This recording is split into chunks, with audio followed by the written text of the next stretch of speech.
On the evening of Tuesday, June 9th, 2026, an encrypted order left the Vatican Secretariat of State and reached every cardinal in the Roman Catholic Church within the same hour.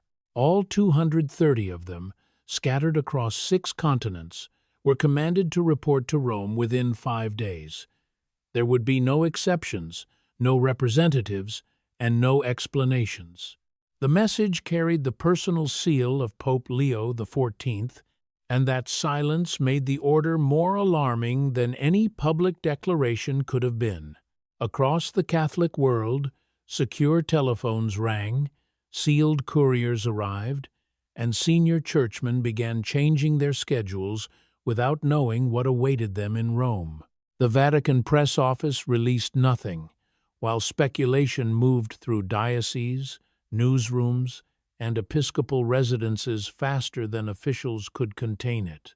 A pope does not summon every living cardinal unless something inside the institution has already reached a breaking point, or unless he intends to force one. Before those doors opened, the fear was already clear.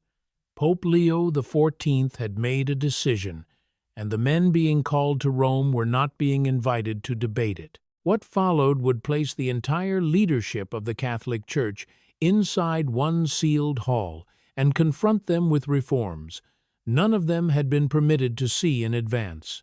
Stay with this story.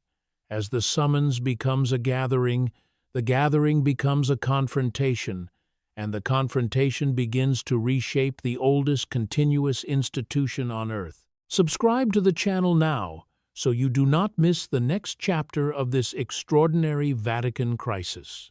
To understand why the encrypted message sent shock waves through dioceses and archdioceses across the world, the nature of the gathering had to be understood first. A consistory was a formal meeting of the College of Cardinals with the Pope. Ordinary consistories took place regularly, sometimes to approve canonizations or discuss administrative matters. They were routine, expected, and usually forgettable. An extraordinary plenary consistory was none of those things. Plenary meant all, every cardinal, not a selected group, and not only those who happened to be in Rome. Extraordinary meant that the meeting had not been scheduled, had not been anticipated, and did not belong to any known agenda. The last time a sitting pope had called every cardinal to Rome outside a conclave was so long before that most living cardinals had never experienced such a gathering. The way the summons was delivered made the situation even more alarming. The communication did not move through the normal Vatican channels, the apostolic nunciatures, or the diplomatic pouches. It was sent directly from the Secretariat of State to the personal, secure contact of each cardinal. Some received it through encrypted electronic mail, while others received it through sealed couriers. A small number of cardinals serving in the most remote postings were contacted by satellite telephone. Different methods carried the same directive with the same deadline and the same absence of explanation. The uniformity of the delivery was itself a message. This was not a suggestion, and it was not an invitation. Every cardinal was required to report to Rome within 5 days. No proxy could be sent, and no exception or excuse was permitted. The order carried the personal seal of Pope Leo XIV. It came from the Vicar of Christ, and it was meant to be obeyed. Catholic media erupted within hours of the summons. The speculation was immediate, and it moved in several directions at once. Some asked whether Pope Leo XIV was preparing to resign. Others wondered whether the Church was facing a doctrinal crisis, a financial scandal greater than any that had come before, or a serious medical diagnosis. The possibility of resignation carried particular force because the Pope was only 70 years old, still young by papal standards. The resignation of Pope Benedict XVI in 2013 had permanently changed what Catholics believed was possible. A papal departure could no longer be dismissed as unthinkable. The absence of information allowed every theory to grow. The Vatican press office said nothing. It did not confirm the purpose of the gathering, reject the rumors, or offer a timetable for clarification. That silence became the loudest sound in Christendom. With every hour that passed, the lack of an official explanation made the summons appear more serious. Very few people knew what was actually happening. Robert Francis Prevost, the 267th Bishop of Rome, had been working on the plan for months rather than weeks. He had been born in Chicago on September 14, 1955, had served as Prior General of the Augustinian Order, had served as a bishop in Peru, and had later become prefect of the Dicastery for Bishops. He was elected pope on May 8, 2025. After the death of Pope Francis on April 21st of that year, the circle of people who understood the full scope of his plan was extremely small. 3, perhaps 4 advisors knew what he intended to do. The rest of the Roman Curia remained in the dark, and its officials understood that they had been excluded. That knowledge deepened the fear, because the central bureaucracy of a church serving more than 1 billion souls did not know what the Pope was preparing. Fragments had leaked during the preceding weeks, but they were contradictory. One source suggested a radical restructuring of church governance, with authority moving away from the Roman Curia and toward regional bishops' conferences. Another hinted at a major geopolitical position connected to the Pope's engagement with global conflicts. A third rumor suggested appointments that could fundamentally reshape the College of Cardinals. None of those reports could be confirmed. Each contained part of the truth, but none revealed the full design. The plan taking shape around Pope Leo XIV was larger than any single rumor. By the time the cardinals began traveling, the Church knew only that something major was approaching and that the Pope had chosen silence until they were all in Rome. The arrivals began on Wednesday, June 11th. Leonardo da Vinci International Airport, Rome's principal gateway, became the staging ground for one of the most unusual gatherings in modern church history. Cardinals arrived on commercial flights, chartered aircraft, and connecting routes through Frankfurt, Dubai, and Sao Paulo. Some wore clerical black, while others traveled in civilian clothing. Some cardinals came with a single secretary. Others arrived alone, carrying only a small bag, and the weight of whatever they feared was waiting for them. One image circulated across Italian social media after a traveler photographed an elderly African cardinal in the arrivals hall.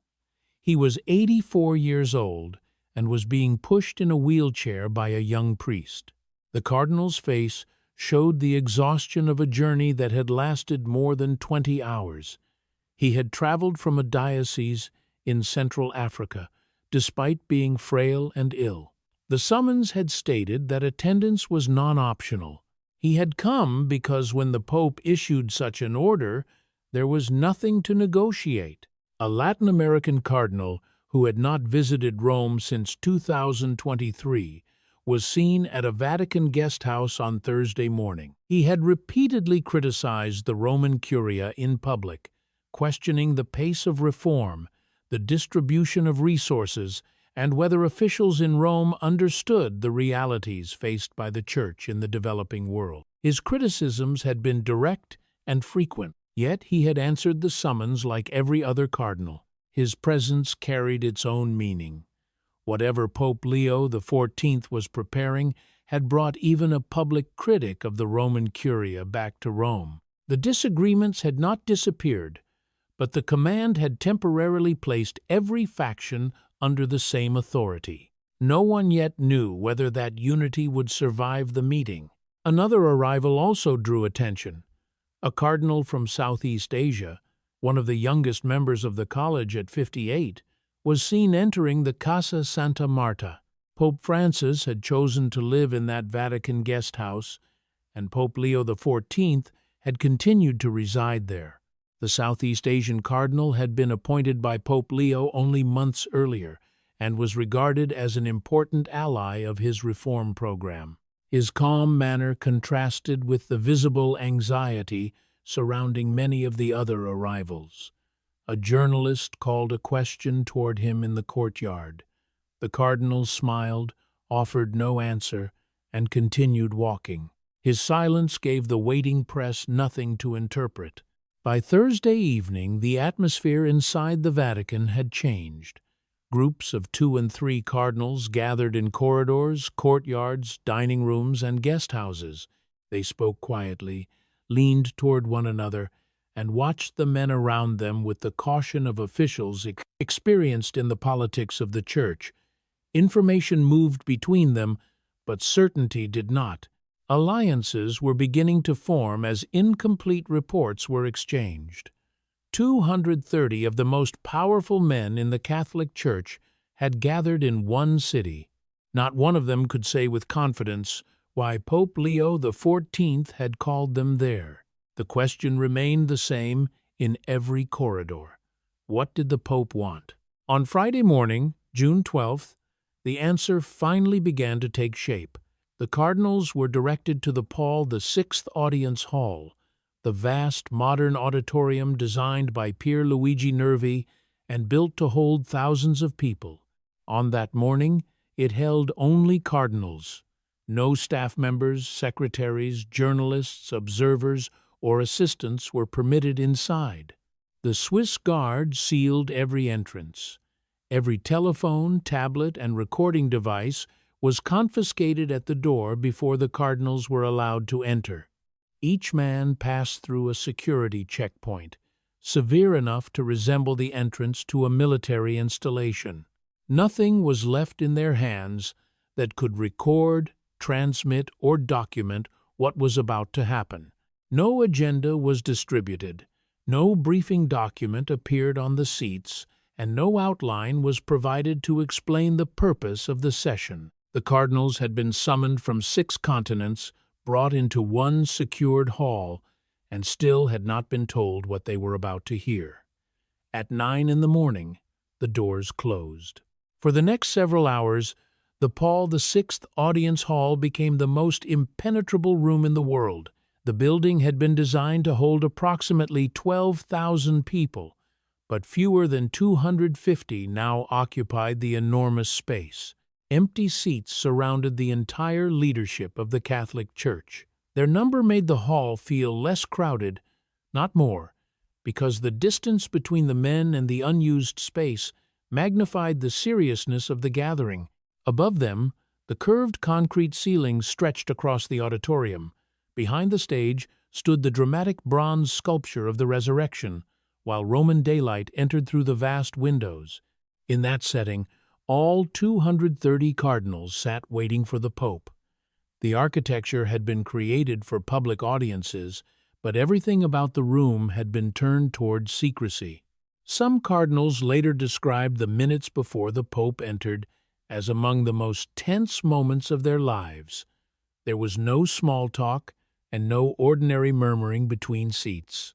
The only sounds came from men breathing, shifting in their chairs, and waiting. Every eye remained fixed on the door at the side of the stage. The accounts that later emerged came from sources who demanded complete anonymity. Their descriptions appeared in fragments during the days and weeks that followed, but the central details remained consistent. The separate accounts supported one another and presented the same sequence of events. What happened next would become one of the most dramatic moments of the modern papacy. Pope Leo XIV entered without ceremony. There was no procession, no music, and no public announcement before he appeared. He wore a simple white cassock rather than the formal vestments of a solemn occasion. He carried no papers, and no prepared text could be seen. He walked to the front of the hall and looked across the assembled cardinals. Then he began to speak. The men who had crossed continents without explanation finally received the first direct indication of why they had been called to Rome. The sealed room had moved from waiting to decision. Pope Leo XIV spoke for approximately 45 minutes. According to multiple sources, his voice remained calm, measured, and unhurried throughout the address. Yet every cardinal in the hall recognized the authority behind it. He was not asking the college to consider a possibility, and he was not presenting ideas for discussion. He began with the condition of the Church. He spoke about declining attendance in Europe and North America. Then he turned to the rapid growth of Catholicism in Africa and Asia. The contrast established the central problem before he described any reform. The Pope told them that the institutional structures of the Vatican had been designed largely for a European church operating in a European world. That structure no longer matched the reality of a global faith. The center of gravity was moving south and east with every passing year. The system governing the church had not moved with it. He then addressed financial transparency. He spoke about scandals that had weakened trust and about accountability mechanisms that existed on paper but failed in practice. The problem was not the absence of formal procedures. The problem was that those procedures had not produced genuine accountability. The cardinals remained silent as the argument developed. It was not the silence of agreement, and it was not yet the silence of open resistance. The men in the hall were calculating what the diagnosis would require if the Pope intended to act on it. The scale of the problem suggested that minor adjustments would not be enough. Pope Leo XIV had defined the crisis in institutional terms. A church expanding in Africa and Asia was still governed through structures created for a different geographical and historical reality. Financial safeguards had failed to restore confidence, and formal accountability had not become practical accountability. Once that diagnosis was placed before the college, the next question could no longer be avoided. What exactly was he prepared to change?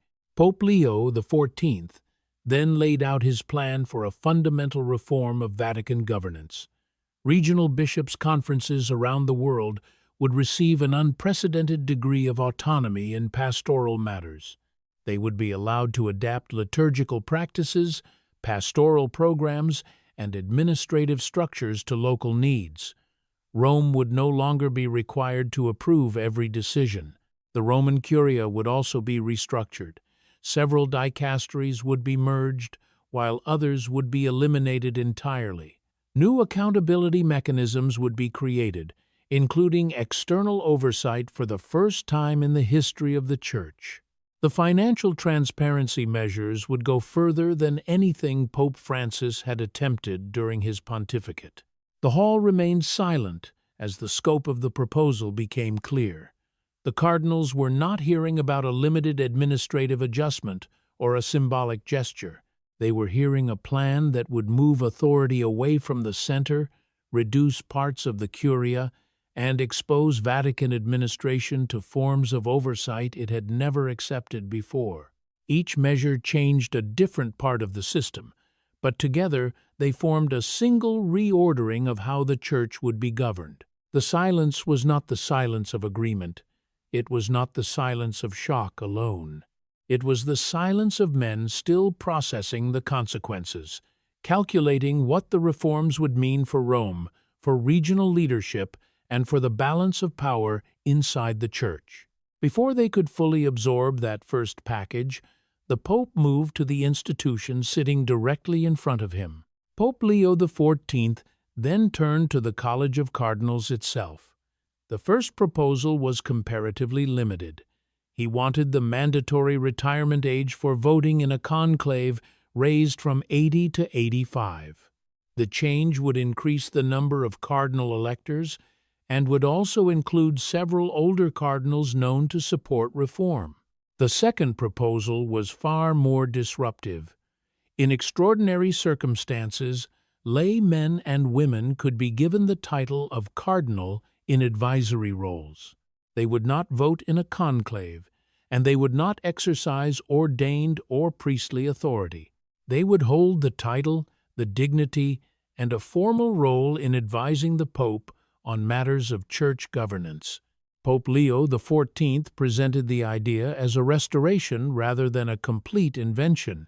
Before the Code of Canon Law issued in 1917, lay cardinals had existed. Men who had not been ordained priests had held the title of cardinal as an established part of church history. The practice had disappeared for more than a century, but it had not been unknown. The explicit inclusion of women changed the reaction inside the hall. Even several of the Pope's closest allies had not expected that part of the proposal. A group of younger cardinals, many from Africa, Asia, and Latin America, rose from their seats and applauded. Their response was not restrained, and some called out words of support. An elderly European cardinal who had spent decades inside the Roman Curia remained frozen in his seat. His hands rested on his knees, and he neither moved nor spoke. According to one source, his face appeared as though he had just received news of a death. The contrast between the standing cardinals and the motionless official exposed the division immediately. Cardinal Victor Manuel Fernandez, the Argentine theologian serving as prefect of the dicastery for the doctrine of the faith, was seen nodding slowly. His reaction was deliberate rather than enthusiastic, as though he was considering each part of the proposal before accepting its logic. Nearby, a senior Italian cardinal who had served in the Roman Curia for more than 30 years leaned toward the man beside him and whispered. The second cardinal closed his eyes and shook his head. The noise inside the Paul VI audience hall began to rise. Voices overlapped as some cardinals expressed support and others raised objections. The acoustics of the auditorium amplified the competing reactions until the entire space carried the sound of division. Pope Leo XIV raised one hand. The hall became silent at once. All 230 cardinals stopped at the gesture of a single raised palm. These were men accustomed to authority, disagreement, and institutional power, but they obeyed immediately. The reaction revealed the strength of the Pope's command before he spoke his next words. Pope Leo XIV looked across the hall and spoke the words that would define the moment. He told the cardinals that he had not brought them to Rome to ask for their permission. He had brought them there because they deserved to hear the decision from him face to face before the rest of the world heard it. Then he said that the Church belonged to all of them and that its system of governance had to reflect that truth. The meaning was immediate. This was not a consultation, and it was not an invitation to negotiate the central direction of the reforms. The Pope had already decided what he intended to do. The extraordinary plenary consistory was a personal notification delivered to the entire College of Cardinals before any public announcement. No pope in living memory had addressed the college with that degree of directness. Popes usually consulted, proposed, and issued documents that could take years to prepare and far longer to implement. Pope Leo XIV had chosen a different method. He stood before every cardinal in the world and made clear that the process had already moved beyond permission. The line he drew was larger than the division between reformers and conservatives. It was not simply a conflict between the global South and the global North. It was a distinction between the way papal authority had often been exercised and the way he intended to exercise it. His pontificate would move through decision and action rather than wait for the slowest part of the institution to accept the direction. The session ended shortly afterward. The cardinals left the Paul VI audience hall and stepped into the Roman sunlight. Some moved in groups, while others walked alone. The Swiss Guard maintained the security cordon as the devices confiscated before the meeting were returned. The conversations that followed did not take place over telephones. They moved into whispers, enclosed rooms, and private exchanges between men trained in the face-to-face politics of the Vatican. What had been announced in the hall now began to divide the college outside it. Within hours, the first organized request for a private audience reached the Pope. Within hours, a group of approximately 15 to 20 conservative cardinals requested a private audience with Pope Leo XIV. The request had been expected and was part of the plan. The Pope agreed to meet them, but he attached one condition. He would meet each cardinal individually rather than receive them as a group. According to a source familiar with the exchange, Pope Leo XIV said that he would not negotiate with a faction. He would listen to his brothers one at a time. A group of 20 cardinals presenting a unified position could act as a political force. 20 individual cardinals sitting alone across from the Pope would face a very different situation. Over the next 36 hours, through Friday afternoon and all of Saturday, June 13th, the Pope met with 12 of the approximately 20 cardinals who had requested audiences. Each meeting lasted between 15 and 25 minutes. What was said during those meetings was never disclosed. Sources described Pope Leo XIV as patient, attentive, willing to listen, and immovable. He heard their concerns and acknowledged their fears. He did not change his position. One source close to a cardinal who attended one of the meetings described the experience with a single word: overwhelming. The source said this was not because the Pope was aggressive or dismissive, but because he was thoroughly prepared and deeply certain. The cardinal left the meeting feeling not defeated, but outmatched.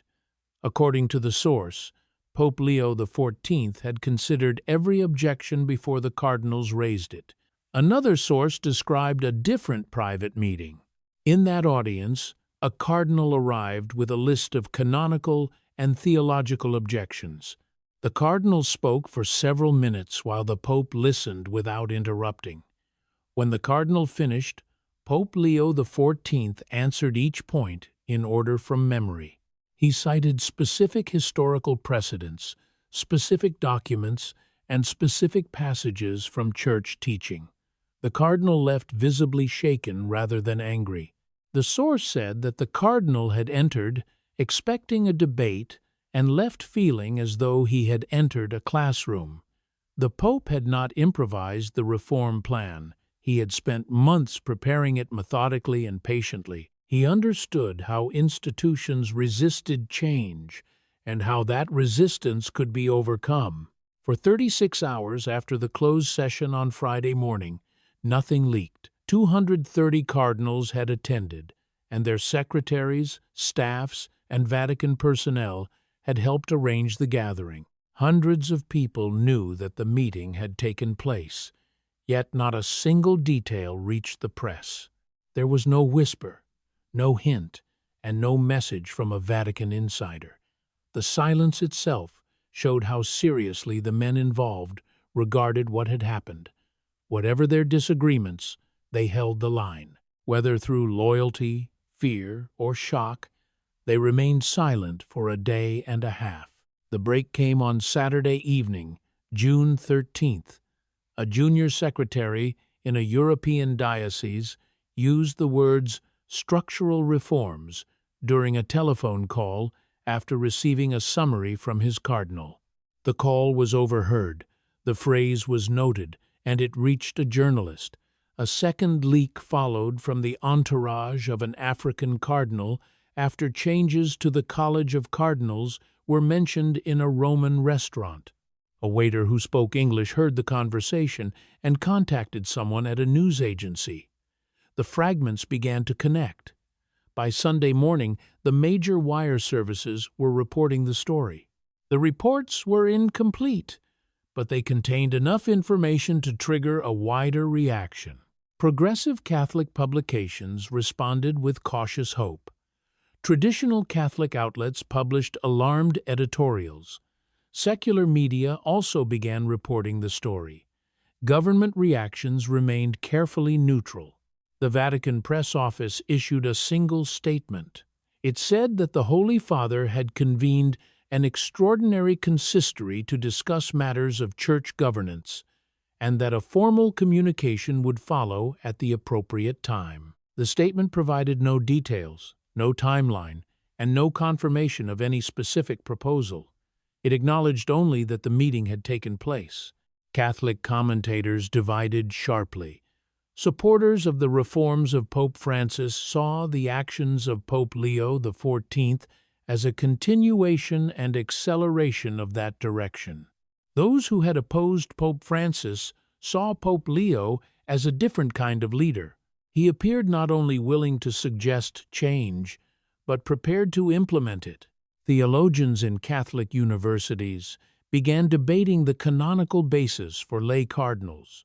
Some pointed to the practice before 1917. Others argued that the following century had established a different norm.